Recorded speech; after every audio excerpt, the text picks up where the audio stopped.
Olá, eu sou Marcos Valério XR, no dia 8, acho que já é 9 de março de 2022. Como vocês devem saber, eu estou de férias, né? Então eu estou viajando aqui por Fortaleza, então eu estou até com uma dificuldade de acompanhar um pouco os assuntos aí. E eu te juro que eu demorei um pouco a acreditar nessa aproximação dos Estados Unidos com a Venezuela. Na primeira vez que eu vi isso, eu falei, não, isso não é possível, deve ser fake news pró-Rússia, não é possível. Aí até que eu fui vendo e, rapaz, os caras vão arregar pra Venezuela, bicho. Eu tava até tentando achar aquele template do meme.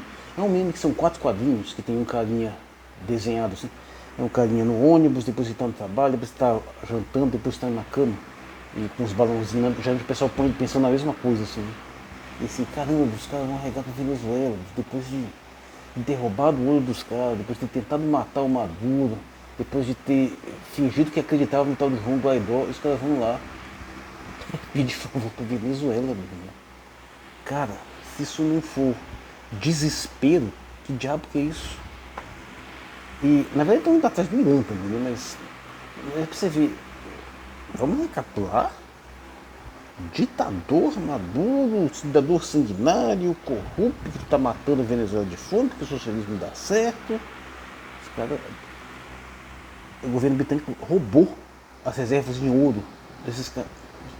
Bicho, e diz que quem pode pegar o Guaidó, acabaram de utilizar o Guaidó para sancionar, quer dizer, para tentar, de forma simbólica, né, claro, mas para endossar as sanções do Conselho de Segurança, reconhecendo o Guaidó, o voto do Guaidó, o voto do Maduro.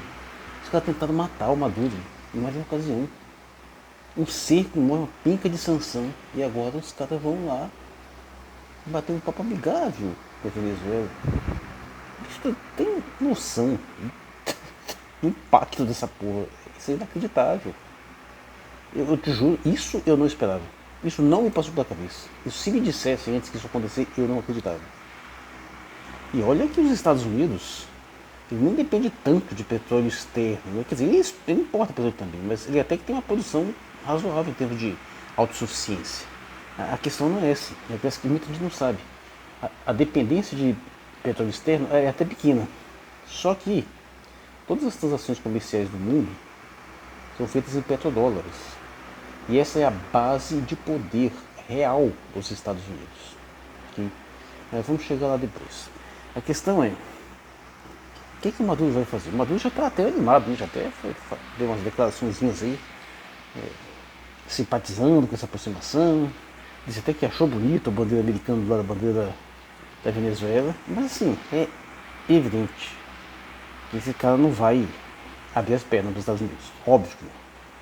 Só que também não faz sentido ele chegar e mandá-los, que nem o Chaves fez, mandá-los ao caralho. Na verdade não, assim, do ponto de vista pessoal, moral, a vontade de fazer isso mesmo. Vão tomar, porque realmente é grotesco você ter que encarar um governo norte-americano se aproximando da Venezuela, de favor. Mas, na verdade, em termos de política real, ele tem que aproveitar essa oportunidade. Inclusive, eu acho até que a Rússia não vai se encrencar com isso de jeito nenhum. Não. Beleza, aproveita aí. Agora, ele tem que saber aproveitar o mesmo. É uma jogada que a médio e longo prazo enfraquece os Estados Unidos. Enfraquece porque não apenas fortalece a Venezuela, tira ela um pouco desse sufoco, desse aperto, e demonstra o quanto que o Império Norte-Americano está em decadência. Porque para ele começar a querer se entender com o Irã e com a Venezuela, os inimigos históricos. Mas então, o que o Maduro vai fazer? Não está claro ainda. Tem umas coisas bastante óbvias, né? Provavelmente vai ser reinserido no sistema SWIFT, né? Aquele mesmo do qual eles querem tirar a Rússia, ou já tiraram, né? E isso vai ser muito bom para a Venezuela. É uma coisa que eu até preferia que não acontecesse. Na verdade, eu acho até o contrário, que quanto mais a gente saísse de SWIFT, melhor. Né? Ele fomentaria, aceleraria o processo de queda desse sistema financeiro global. Né? Mas tudo bem, isso aí. Agora, eu acho que tem algumas coisas óbvias. Né? É óbvio que ele vai ter que dizer para parar com essa palhaçada de fingir que Juan Guaidó é presidente. Vão ter que remover uma penca de sanção. Vão ter que devolver o ouro que os ingleses roubaram. E uma série de outras coisinhas mais. Né? E dar uma ordem para os capachos dele parar de chamar o Maduro de ditador. Hoje mesmo eu estava vendo lá na Record, normalmente eu não vejo TV aberta, né? Mas quando estou numa situação aqui diferente, né? Às vezes eu sou exposto a alguns momentos de TV aberta. E a Record estava lá, né? Tocando nesse assunto. Porque olha só o nível dos canais. Estão dizendo o seguinte: mas alguns especialistas acham, estão preocupados, porque essa aproximação pode beneficiar o ditador Maduro. O nível de análise política dos imbecis. O camarada, o Biden vai e faz uma aproximação com a Venezuela, pedindo favor para comprar mais petróleo venezuelano com peso melhor, para diminuir o impacto. E o animal acha que isso, está preocupado que isso pode beneficiar o ditador. Claro que vai beneficiar, porra! Para que ele ia fazer qualquer tipo de negócio? Isso vai fortalecer o Maduro, isso é óbvio. Mas uma das coisas que eles tinham que mandar, ele podia fazer é o seguinte: manda seus capazes para de me chamar de ditador, beleza? Já seria assim, uma coisa bastante interessante. Mas vamos ver, agora vamos pegar o quadro geral dessa situação. Além do simples fato que já demonstra o quanto que os Estados Unidos e a OTAN em geral estão largados, sem contar que já está tendo umas ensaios de hostilidades ali na fronteira Venezuela e Colômbia, né? E Colômbia, que foi, hoje tem um governo capaz dos Estados Unidos, nem sempre foi, mas agora está, entrou na OTAN e está lá com aquela insinuação. Uma das exigências do Maduro seria também mandar desmobilizar essas tropas da OTAN que estão ali na fronteira com a Venezuela. Mas bem, vamos pegar o quadro maior. Olha só. O poder financeiro, o poder econômico dos Estados Unidos hoje, ele tem um fundamento claro. O pessoal adora falar porque tem as empresas de tecnologia, porque tem a OTAN, tem as forças militares, tem a grande penetração propaganda, mas tudo bem. Mas o fundamento de tudo é o petrodólar. Recapitulando, os Estados Unidos promoveu o maior calote da história da humanidade. Tem uma dívida externa gigantesca, tinha vários países, né? Porque calotou de um jeito irreversível. E essa dívida era medida em base no padrão ouro, né? Dívidas de séculos, de vários países, dívidas internas também. E num determinado momento, depois da Segunda Guerra Mundial, ele se assou, na década de 70, ele deu essa mudada do padrão ouro, da moeda lastreada em ouro, dólar lastreado em ouro, para dólar sem lastro, de lastro fiduciário, né? Ou seja, moeda baseada na pura confiança. Isso é uma moeda que você não tem aquela riqueza material real.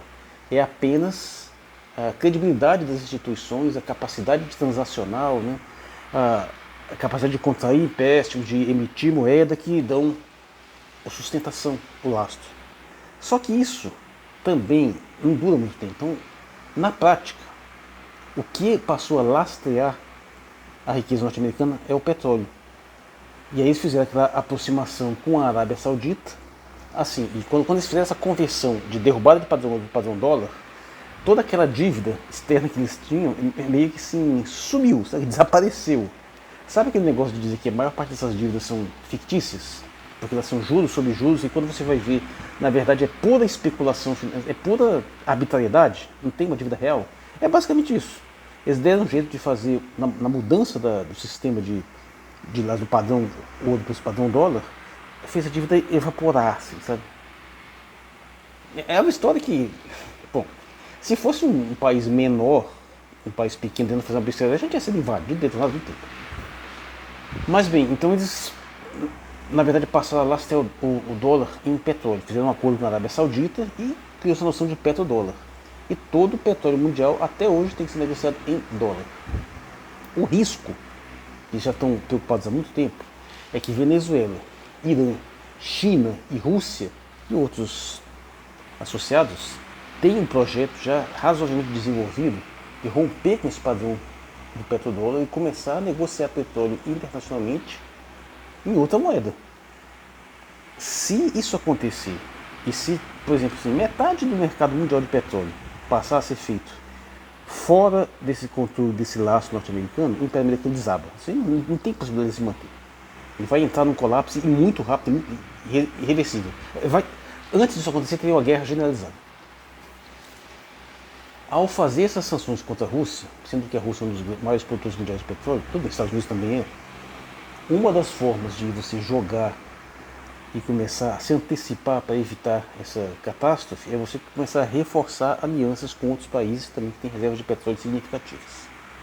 Como eu falei, tudo isso vai na direção daquela aposta que eu faço, de você, de uma certa forma, isolar o mundo, dividir o mundo em dois polos. Né? Você tem, se ele vai rompendo essa ligação com a Rússia, com o Oriente em geral, e tentar fortalecer aqui nas Américas, esse sinal de se aproximar com a Venezuela já é um indicativo disso. Mas assim, independente disso, tem essa ameaça de que o petróleo possa ser negociado de uma outra forma, escamoteando completamente esse sistema financeiro norte-americano que ainda está em praticamente tudo. Se isso acontece, já era, bicho, eles desabam. E desabam rápido. Então uma das formas de você tentar minimizar esse risco é tentar tirar a Venezuela desse jogo. Porque a Venezuela está bastante inclinada a fazer isso. É uma manobra de um certo sentido, médio e longo prazo, inteligente, porque se eles conseguirem fazer isso, eles realmente adiam essa possibilidade de derrubar o padrão dólar. Né? Mas, ao mesmo tempo, vamos voltar, por favor. Você acha que o Maduro vai confiar nesses caras? Você acha que o povo venezuelano confia nesse cara? Bicho, a maior parte do povo venezuelano odeia os Estados Unidos. O anti-americanismo lá, você acha que aqui no Brasil é forte? Lá de canto que o foi maior. América Latina em geral, né?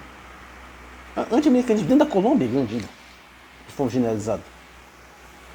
Qualquer coisa, qualquer aproximação que Maduro e Biden fizer, pode apostar que vai ser temporário.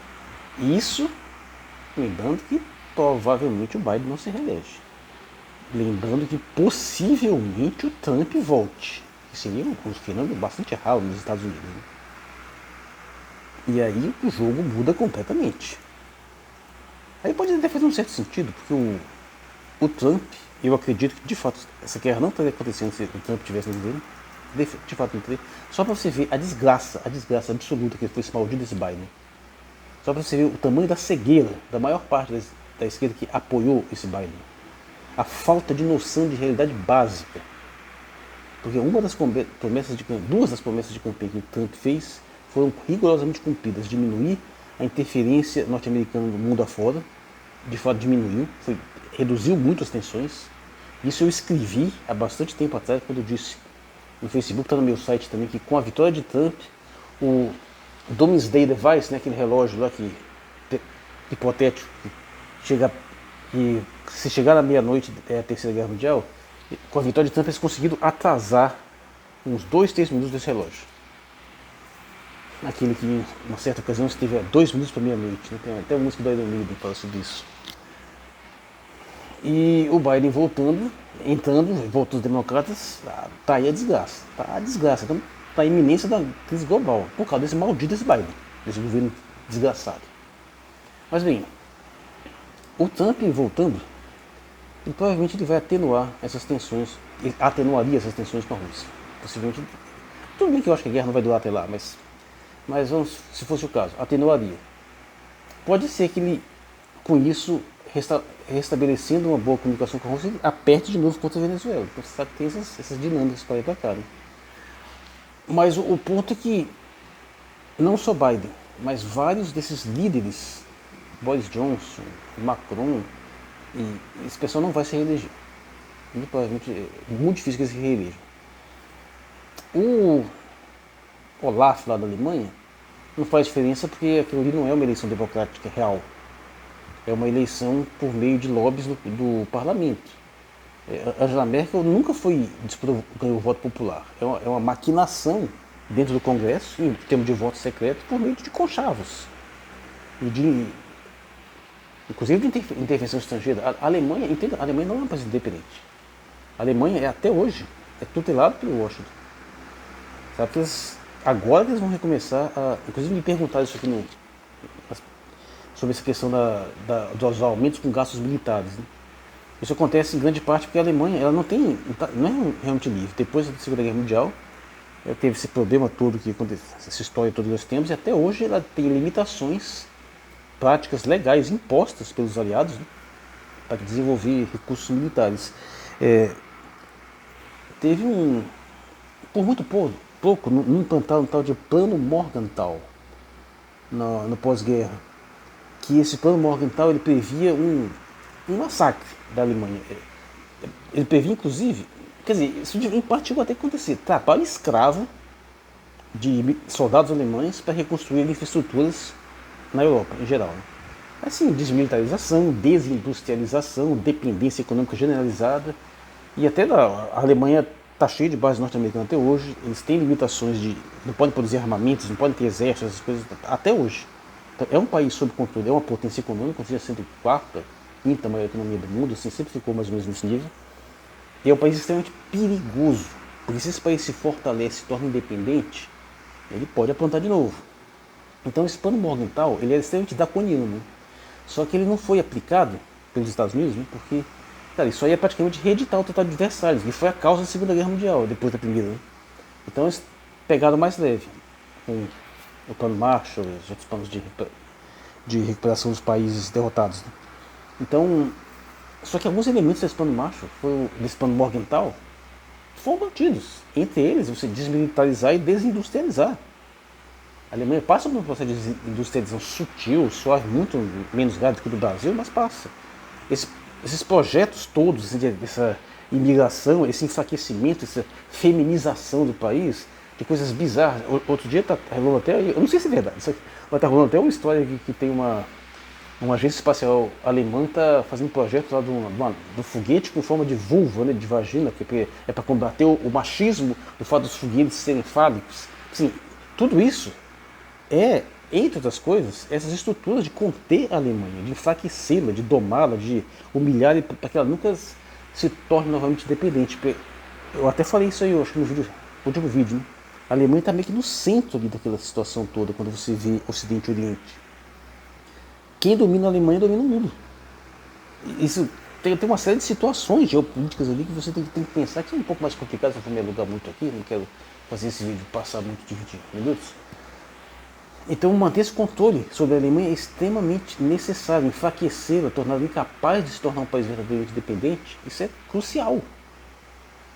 Tanto que a OTAN pressionou demais para eles aceitarem essas sanções que eles não queriam fazer. Então tem gente se recusando a tentar fazer essa sanção com gás, porque se a Rússia cortar o gás, meu amigo, você está fudido.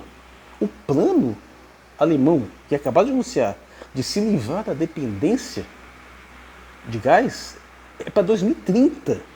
Tem 8 anos pela frente. E a Alemanha, com todo esse problema energético que ela tem, uma série de problemas de migração, de mão de obra, de taxa demográfica, essas coisas todas, aumentando esses gastos militares, que são pouca coisa, mas entra no dilema, já é mais coisa tirada do orçamento, ou seja, mais crise. E aí vem aquele problema, se aumentar os gastos demais, a OTAN já não vai gostar, já vai começar a ficar preocupado. Aí começa a crescer forças internas na Alemanha que vão querer torná-la independente de novo. Então, eles vão tentar onerar, limitar, tentar conter. E eu não me lembro agora onde é que teve, mas teve um tempo aí que umas lideranças sionistas deixaram vazar que a Alemanha hoje existe basicamente para ser uma das formas de apoio a Israel e todo o projeto sionista no mundo. Um projeto globalista em geral. Ela é basicamente uma serva desse projeto.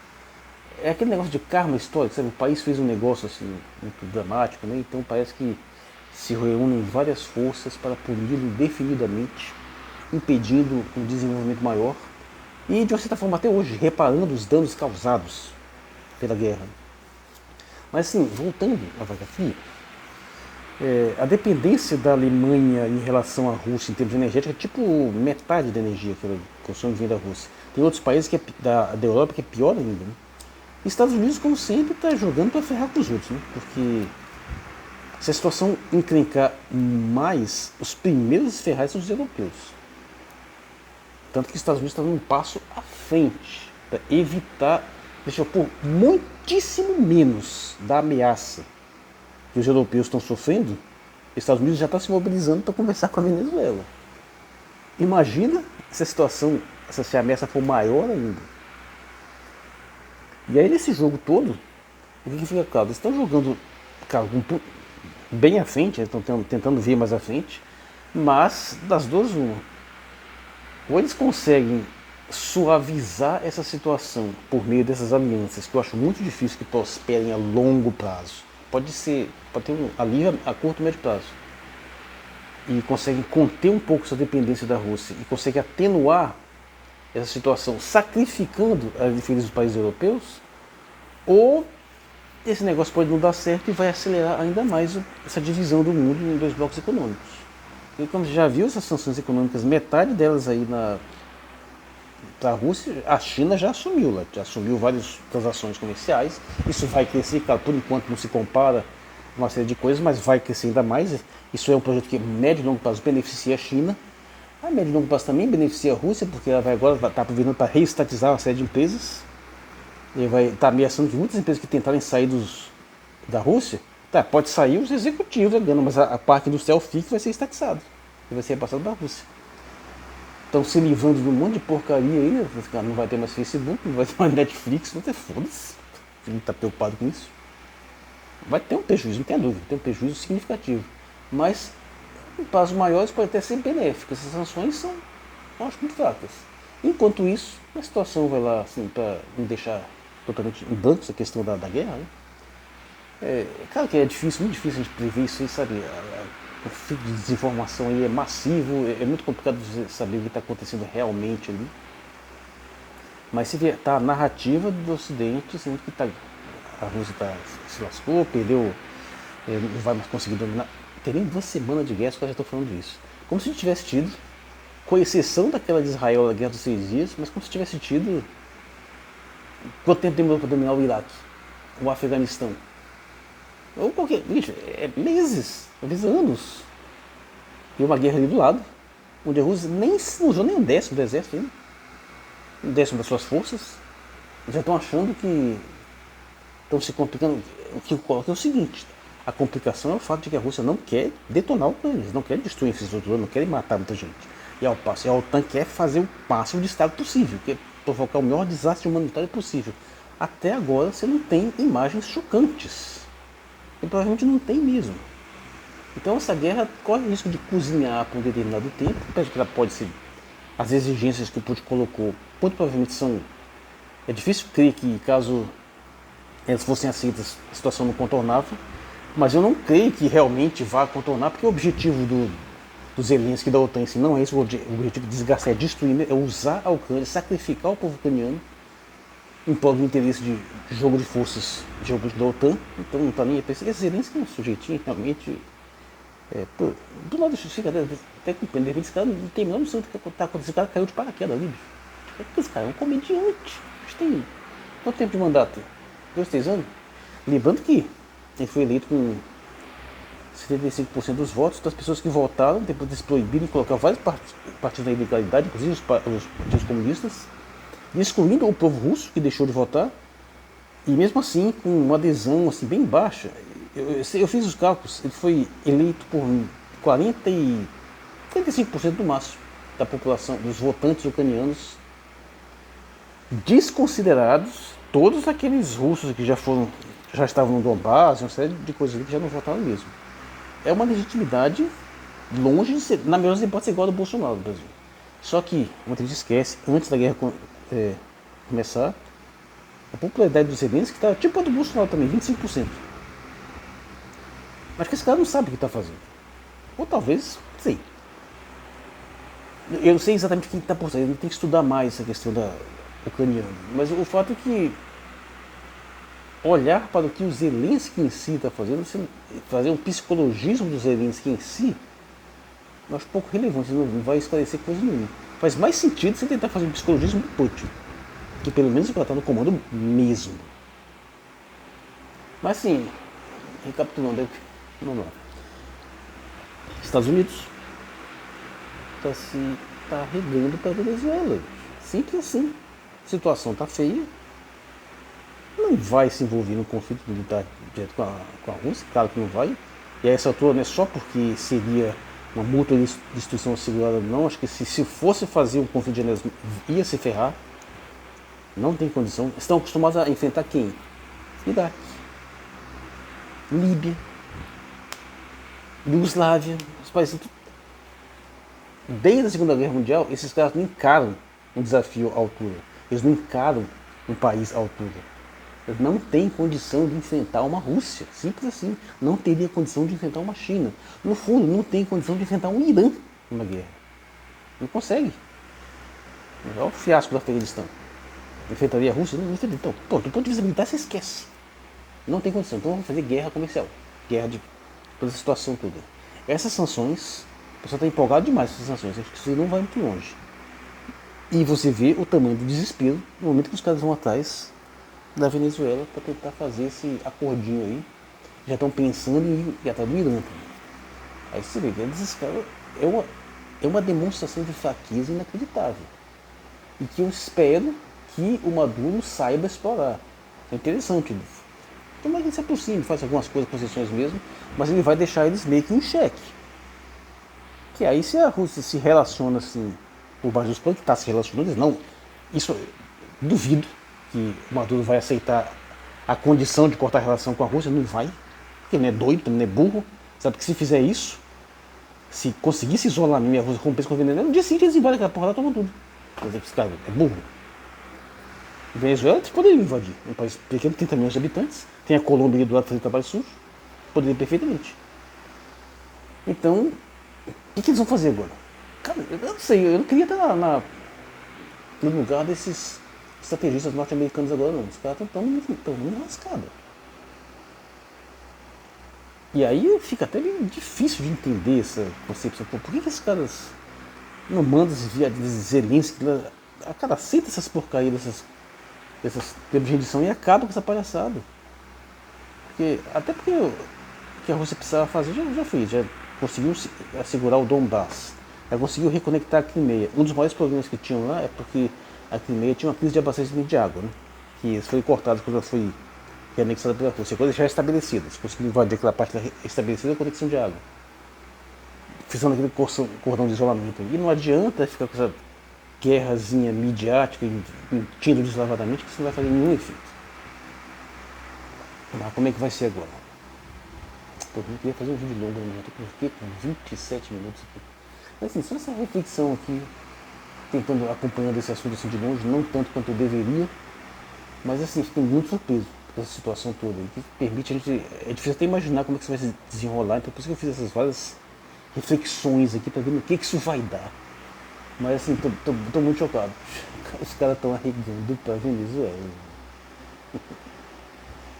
Se alguém descobrir esse templatezinho aí, eu vou colocar ele como thumbnail do vídeo. São 4 quadrinhos, tem um carinha assim, os desenhos de um carinha no ônibus, depois tem ele digitando no computador, depois tem ele almoçando, depois tem ele na cama, os balãozinhos. Aí o pessoal coloca o texto que quiser nos balãozinhos. Aí eu colocaria isso assim. Mas chega, eu sou o Marcos Valério XR no dia 9 de março de 2022. Obrigado pela sua atenção.